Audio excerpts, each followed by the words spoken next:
honestly, I don't think they're even always meant to be fun. You have video games that are made today that really don't have an experience in mind.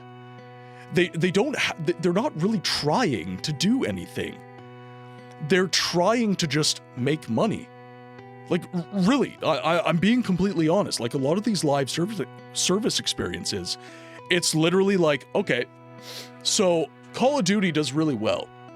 So what we're gonna do is we're gonna make that, but worse.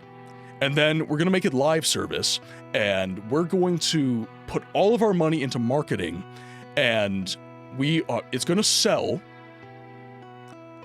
and then we're just going to remove the game from service in like a month because that costs money, right? Like there's lots of practices like that are negligent in terms of the historical context conversation. So this kind of sucks from a games preservation perspective, because in terms of games preservation, I am sat there if I want to be intellectually consistent, I have to say that's a piece of history that gets preserved. I am looking at something that I know is disposable, I know people hate, I know is absolutely something that I'm going to have a absolute bitch of a time getting people bought into preserving, but it got made.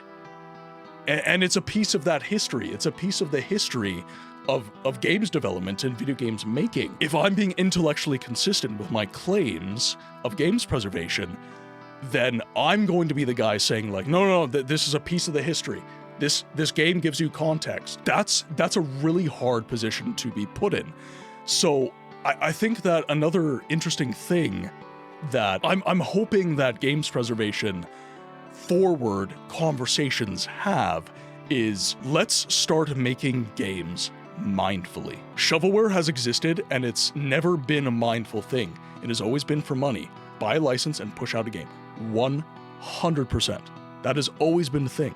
It's always been the thing. Within the context of older video games, I at least had a physical source that I could copy if I wanted to preserve the history. Shovelware of today, slop, if you guys will, is not something that is preservable because it's server-based. So if I want to take the game away from you, I can.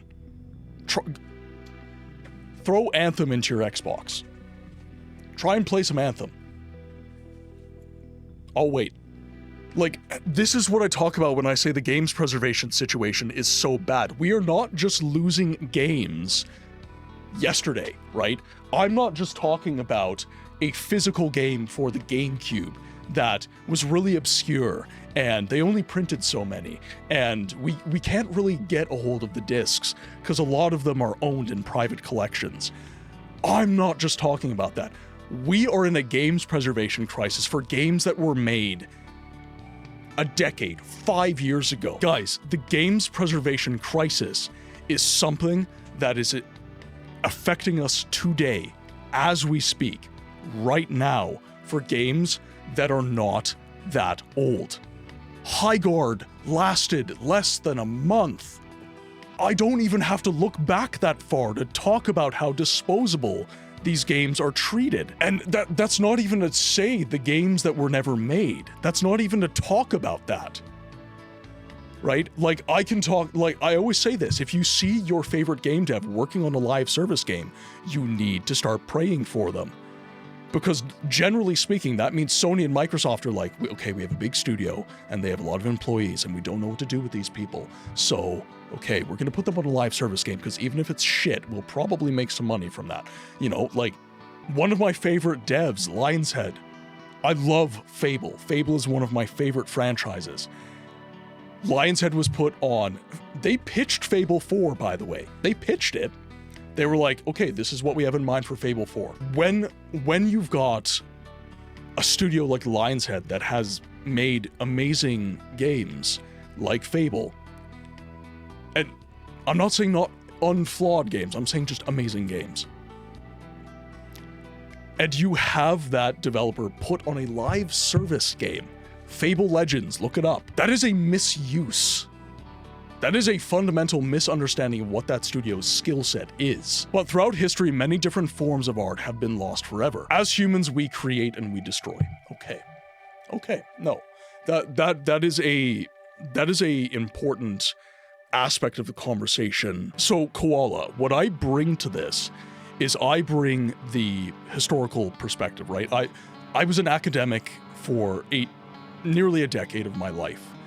And I carry that with me everywhere I go, in everything that I do. When I look at a statement like that, what am I trying to do as a historian? What is any historian trying to do? We are trying to use the events of the past to teach a lesson, to remind people of where they came from, and hopefully to give them a mindfulness that they will carry into the future with them. That is the point of what I do. So when you say humans create and we destroy, that is true. But what is the point of telling that story?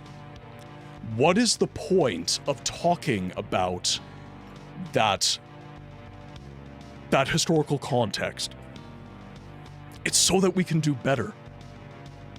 It's not so that we can just reconcile ourselves to the fact that we're just never going to do better than that.